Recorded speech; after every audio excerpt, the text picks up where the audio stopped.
السلام علیکم ورحمۃ اللہ۔ عزیز طلبہ اکرام، آج ہمارا فرسٹ ایئر اسلامک اسٹڈیز کا دوسرا لیکچر ہے۔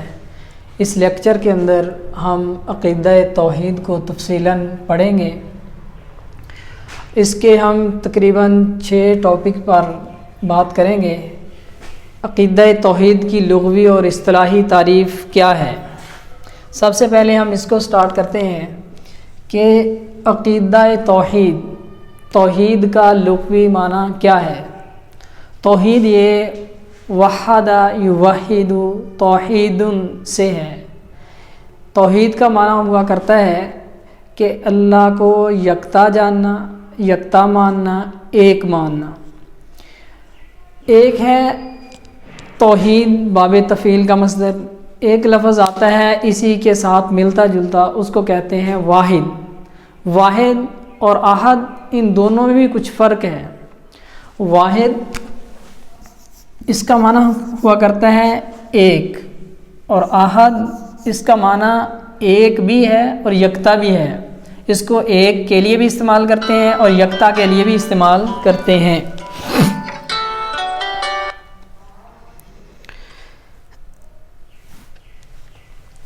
واحد، اس کے نیچے اگر ہم مزید اس کی چاہیں کہ اس کے بعد کیا ہوتا ہے، اس کے بعد آتا ہے اسنان۔ اسنان کہتے ہیں عربی کے اندر 2 کو، اور احد اس سے نیچے کچھ بھی نہیں۔ اس سے معلوم ہوا کہ اللہ کی ذات کے لیے یہ لفظ بہت حقیقت پر مبنی نہیں ہے، کیونکہ اس کے اندر ایک شبہ ہے کہ دوسرا بھی ہو سکتا ہے، کیونکہ اس کے بعد 2 آتے ہیں، اور احد اس کے بعد دوسرے کا احتمال بالکل نہیں ہو سکتا۔ تو قرآن عزیز کے اندر بھی سورہ اخلاص کے اندر اللہ جل شانہ نے جو فرمایا ہے قل هو اللہ احد، کہ اللہ تنہا ہے، یکتا ہے، اس کی وجہ بھی یہی تھی کہ اللہ کے لیے یہ معنی زیادہ لائق ہے بنسبت اس معنی کے۔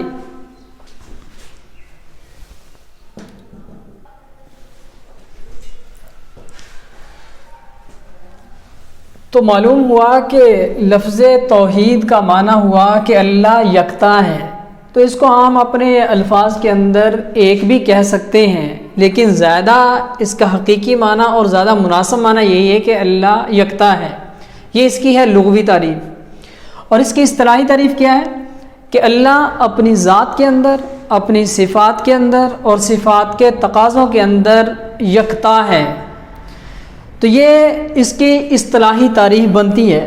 ہماری کتاب کے اندر بھی اس کی ایک تعریف لکھی گئی ہے، تو اس کو اگر ہم پڑھیں تو لکھا ہوا ہے اس کے اندر، دین کی اصطلاح میں اس سے مراد یہ ہے کہ سب سے برتر و اعلیٰ اور ساری کائنات کی خالق و مالک ہستی کے واحد و یکتا ہونے پر ایمان لانا اور صرف اسی کو عبادت کا لائق سمجھنا، یہ اللہ کی توحید ہے۔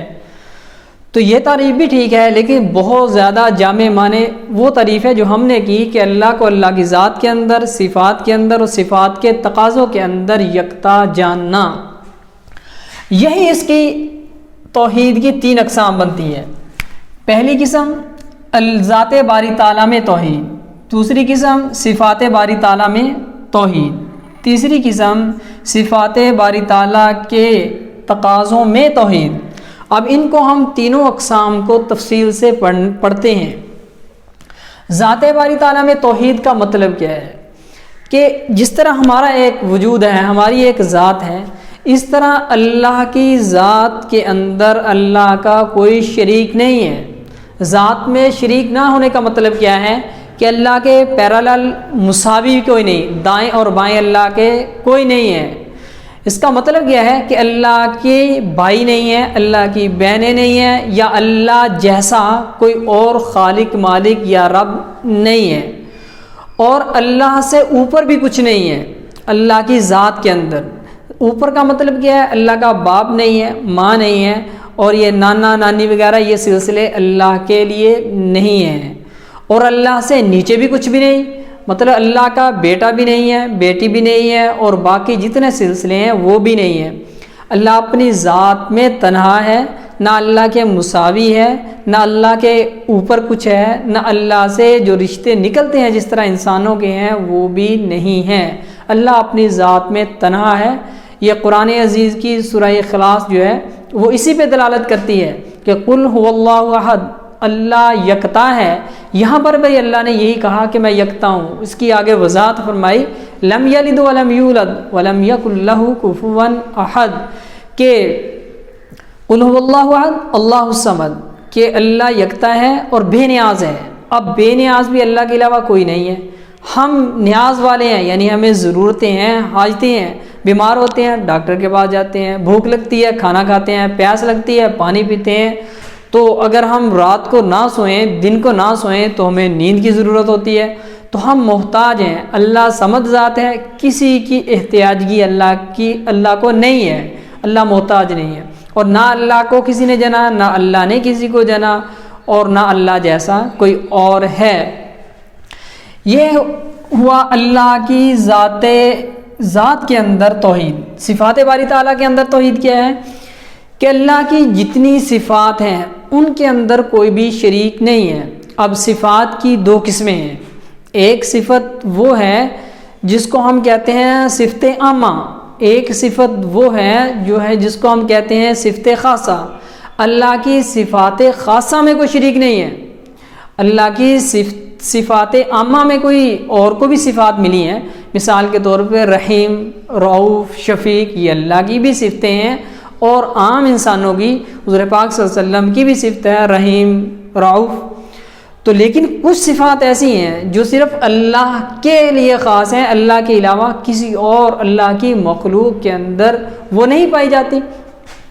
مثال کے طور پہ خالق، ہمیں پیدا کرنے والا اللہ ہے، اللہ کے علاوہ کوئی اور مخلوق کے اندر کسی کے اندر یہ صفت نہیں ہے کہ وہ خالق ہو، رازق، رزق دینے والا، مارنے والا، زندہ کرنے والا، قیامت کو قائم کرنے والا۔ یہ ساری صفات یہ اللہ کے اندر پائی جاتی ہیں، تو یہ صفات کے اندر بھی اللہ تنہا ہے۔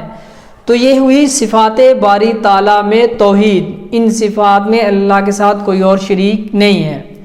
تیسری قسم توحید کی ہے صفات باری تعالیٰ کے تقاضوں کے اندر توحید۔ صفات باری تعالیٰ کے تقاضوں کے اندر توحید کا مطلب کیا ہے کہ اس کو پہلے ایک مثال سے سمجھیں کہ کسی چیز کا ایک تقاضا ہوتا ہے، اس کا مطلب کیا ہے۔ مثال کے طور پہ کوئی بندہ کسی سے قرض لے اور وہ اس کو قرض دے دے، تو ظاہری بات ہے اس نے اس پہ احسان کر دیا۔ جب کوئی دوسرا موقع آیا، اس کو ضرورت پڑی، تو یہ مانگنے گیا اس دوسرے سے کہ بھائی مجھے کچھ قرض چاہیے، اگر اس کے پاس ہمت ہے تو اس نے جو پہلے احسان کیا تھا اس کا ایک تقاضا ہے کہ وہ بھی اس کی ضرورت کو پوری کر دے، یا پھر کم از کم جو اس نے اس پہ احسان کیا تھا وہ آگے سے شکریہ ادا کرے، بھائی آپ کا بہت بہت شکریہ۔ ہمارے والدین ہیں، وہ ہماری پرورش کرتے ہیں، ہماری ضروریات کو پورا کرتے ہیں، ہماری کفالت کرتے ہیں، تو انہوں نے ہم پہ احسان کیے، تو ان احسانوں کا تقاضا یہ ہے کہ ہم والدین کی خدمت کریں، ان کو اف تک نہ کہیں، ان کی نافرمانی نہ کریں، ان کی خدمت کریں۔ یہ ان کے جو ہمارے اوپر احسانات ہیں ان کا تقاضا ہے۔ اسی طرح اللہ کی صفات تو بے شمار ہیں، ان صفات کا ایک تقاضا ہے۔ صفات مطلب ہمیں اللہ نے پیدا کیا، اللہ نے آنکھیں دی، دل دماغ دیا، ہمیں ضروریات دی، والدین دیے، کھانے پینے کی اشیاء دی، یہ اللہ کی صفات ہیں جن کے ذریعے اللہ نے ہمیں نوازا ہے۔ اب ان صفات کا تقاضا کیا ہے کہ ہم اللہ کی عبادت کریں۔ اللہ کی صفات کے جو تقاضے ہیں وہ یہ ہیں کہ ہم اللہ کی عبادت کریں۔ اب صفات کے تقاضا اللہ کی عبادت ہے۔ اگر ہم دیکھیں عبادت کی تین قسمیں بنتی ہیں۔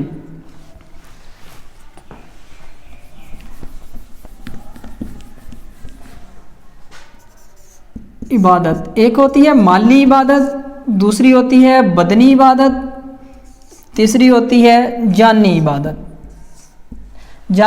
مالی عبادت کا مطلب یہ ہے کہ جو پیسہ ہے وہ ہم اللہ کے لیے خرچ کریں، زکوٰۃ دیتے ہیں اللہ کے لیے، راہ خدا میں خرچ کرتے ہیں اللہ کے لیے، حج پہ جا کر جو پیسہ ہم خرچ کرتے ہیں وہ اللہ کے لیے، یعنی پیسے کی عبادت وہ اللہ کے لیے ہوگی، تو اس میں ہم کسی اور کو شریک نہیں ٹھہرا سکتے۔ دوسری بدنی عبادت، بدنی عبادت ہم نماز پڑھتے ہیں، تکبیر تحریمہ کہتے ہیں، رکوع کرتے ہیں، سجدہ کرتے ہیں، ہم روزہ رکھتے ہیں، اپنے بدن سے رکھتے ہیں، حج کے لیے جاتے ہیں، جہاد کے لیے جاتے ہیں، اپنے بدن سے جتنی عبادتیں کرتے ہیں یہ بھی اللہ کے لیے ہیں، یہ عبادت جو بدنی ہے اس میں توحید آ گئی۔ اور تیسری جانی عبادت راہ خدا کے اندر جب انسان جان دیتا ہے تو اس کا مقصد صرف یہ ہونا چاہیے کہ ہم اللہ کے لیے جان دے رہے ہیں، تو یہ جان کی جو عبادت ہے اس میں بھی توحید ہو، صرف اللہ کے لیے ہو۔ یہی وجہ ہے کہ حضور پاک صلی اللہ علیہ وسلم نے فرمایا، حدیث مبارکہ میں آتا ہے، قیامت کے دن اللہ جل شانہ سب سے پہلے 3 بندوں کو جہنم میں ڈالے گا، ایک سخی کو، دوسرا مجاہد کو جو شہید ہوا، اور تیسرا مبلغ مفسر کو جو راہ خدا میں خرچ کرتا تھا، اس کو اللہ جہنم میں ڈالیں گے، اور وجہ یہ بیان کی جائے گی کہ تو نے جو میرے راستے میں خرچ کیا تھا تیری غرض یہ تھی لوگ کہیں کتنا بڑا سخی ہے، تو لہٰذا اس عبادت میں غیر کو اس نے شامل کر لیا۔ اور جو راہ خدا میں شہید ہوا تھا اس کو یہ کہہ کر جہنم میں داخل کر دیا جائے گا کہ تیرے دل میں یہ بات تھی، تو راہ خدا میں جان دے رہا ہے، جواں مردی سے لڑ رہا ہے، بہادری دکھا رہا ہے، تو یہ چاہ رہا تھا کہ لوگ کہیں گے کتنا بہادر تھا، راہ خدا میں اس نے اپنا جان کو بھی لگا دیا۔ اور ایک مفسر کو جہنم میں ڈال دیا جائے گا، عالم کو ڈال دیا جائے گا، صاحب علم کو ڈال دیا جائے گا، اس لیے کہ اس نے علم حاصل کیا اور اس غرض سے کیا کہ لوگ کہیں گے اتنا بڑا علامہ ہے، اس کے پاس اتنا بڑا نالج ہے، ہر طرح کی یہ بحث کر لیتا ہے، اس سے کوئی بحث کے اندر مقابلہ نہیں کر سکتا۔ تو لہٰذا یہ 3 عبادتیں تھیں، ان تینوں عبادتوں میں جب شرک ہوا تو اللہ قیامت کے دن ان تینوں کو جہنم میں بھی ڈال دے گا۔ تو لہٰذا ہماری یہ 3 باتیں واضح ہوئی کہ ذات باری تعالیٰ میں توحید کیا ہوتی ہے، صفات باری تعالیٰ میں توحید کیا ہوتی ہے، اور صفات کے جو تقاضے ہیں اس میں توحید کیا ہے۔ تقاضا عبادت تھی، عبادت کی 3 قسمیں ہیں، مالی عبادت، بدنی عبادت اور جانی عبادت۔ اس کے بعد ہم پڑھیں گے کہ توحید اسلامی اور عقلی محرک ہے، توحید ایک اسلامی اور عقلی محرک ہے۔ مطلب اس کا کیا ہے کہ ہم یوں کہہ رہے ہیں کہ اللہ کے لیے سارا کچھ کرو، اللہ کے لیے مال دو، اللہ کے لیے جان لگاؤ، اللہ کے لیے پیسہ خرچ کرو، اور اللہ کو ذات کے اعتبار سے بھی تنہا مانو، صفات کے اعتبار سے بھی تنہا مانو۔ یہ کیوں ہے؟ کیا قرآن عزیز کی تعلیم ہے اس لیے ہم کہہ رہے ہیں کہ اللہ کی ذات میں توحید ہونی چاہیے؟ کیا صرف حضور پاک صلی اللہ علیہ وسلم کے واضح ارشادات ہیں جس کی بنیاد پہ ہم کہہ رہے ہیں کہ اللہ کی ذات میں توحید ہونی چاہیے؟ یہ بھی ایک بہت بڑی اتھینٹک دلیل ہے ہمارے پاس، اور ایک لاجک ہے، ایک سبب ہے کہ ہم اللہ کو واحد مانتے ہیں۔ اس کے علاوہ یہ ہماری عقل کا بھی تقاضا ہے، عقل سلیم کا بھی تقاضا ہے کہ اللہ کو ذات میں، صفات کے تقاضوں میں واحد مانا جائے۔ وہ کیسے؟ کہ اللہ کی قدرت کاملہ ہے اور اللہ کے پاس سارا کچھ ہے، ہر وقت سب کو جو چاہے دے سکتا ہے۔ حدیث مبارکہ میں آتا ہے، آپ صلی اللہ علیہ وسلم نے فرمایا کہ اللہ فرماتے ہیں کہ پوری کائنات کے جتنے انسان ہیں، جتنے جنات ہیں، جتنے فوت ہو چکے اور جتنے موجود ہیں، جتنے آئیں گے، سارے ایک جگہ اکٹھے ہو جائیں اور اللہ سے اپنی خواہش کے مطابق دعا کریں کہ یا اللہ ہمیں پہاڑوں کے برابر سونا دے دو، ہمیں سمندروں کے برابر کرومائٹ دے دو، اور اللہ سے مانگے جو ان کے دل میں آتے ہیں۔ خواہشات جتنی بڑی ہے، اس زمین سے 10 گنا بڑی سلطنت مانگ لیں، ہر بندہ جو کچھ مانگے، انسان بھی ہو، جنات بھی ہو، اللہ سب کو دے دے۔ دینے کے بعد اللہ کے جتنے خزانے تھے اس میں اتنی کمی نہیں آئی کہ ایک بندہ سوئی لے، سمندر کے کنارے جائے، اس کو سمندر کے اندر ڈالے، پھر سوئی کو باہر نکالے، نکالنے کے بعد سوئی کے اوپر سمندر کے پانی کے کچھ قطرات لگ جائیں گے، کچھ نمی لگ جائے گی۔ نمی لگنے سے حضور فرماتے ہیں سمندر کے پانی میں کمی آ گئی، لیکن سب کو مانگنے پہ اللہ نے دے دیا، اللہ کے خزانوں میں کمی نہیں آئی۔ تو جب اللہ کے پاس اتنا کچھ ہے تو ہمیں اللہ کے علاوہ کسی اور سے امید لگانے کی ضرورت بھی نہیں ہے، ہونی بھی نہیں چاہیے۔ مثال کے طور پہ اگر کسی کا والد گھر کے اندر ہو اور وہ کہے بیٹا آپ نے جو چیز مانگنی ہو، جو ضرورت ہو مجھے بتلاؤ، میں آپ کو دے دوں گا، اور والد کی بھی حیثیت ایسی ہو، اچھا بھلا ان کا کاروبار ہو، مالی فراوانی ہو، تو وہ اس کو بیٹے کو ضرورت پڑے 100 روپے کی، وہ ہمسایوں کا دروازہ کھٹکھٹائے، کہے کہ مجھے 100 روپیہ دے دو۔ اب اگر والد بھی گھر میں ہو تو اس کو کتنا برا لگے گا کہ میں نے اس کو کہا بھی تھا، میں ضرورت پوری بھی کر سکتا تھا، پھر بھی یہ غیروں کے پاس گیا۔ تو اللہ جل شانہ بھی یہی چاہتے ہیں کہ جب میرے اندر اتنی قوت ہے، اتنی صلاحیت ہے، اتنے میرے خزانے ہیں، تو پھر کسی اور کے پاس جانے کی ضرورت کیوں ہے؟ اگر کسی کے پاس کچھ نہ ہو پھر تو وہ کسی سے مانگنے کا سوال پیدا ہوتا ہے، جب اللہ کے پاس خزانے ہیں پھر مانگنے کا بھی سوال پیدا نہیں ہوتا۔ لہذا معلوم ہوا کہ اللہ کو واحد ماننا یہ اسلامی محرک بھی ہے اور عقلی تقاضا بھی ہے۔ آج کا ہمارا لیکچر اسی پہ ہم ختم کرتے ہیں۔